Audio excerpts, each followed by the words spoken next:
कामयाबी कभी ऐसे नहीं मिलती।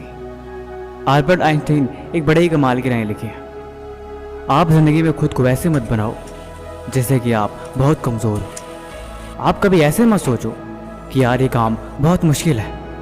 सच बताऊं तो इस जीवन में हर एक चीज़ आपकी सोच पर निर्भर करती है। जिस वक्त आप सो रहे होते हो, कहीं दूर किसी घर के कोने में कोई लड़का रात को जग के मेहनत कर रहा होता है। देखो, या तो कहानियाँ बनाओ या तो अपनी कहानी खुद लिखो।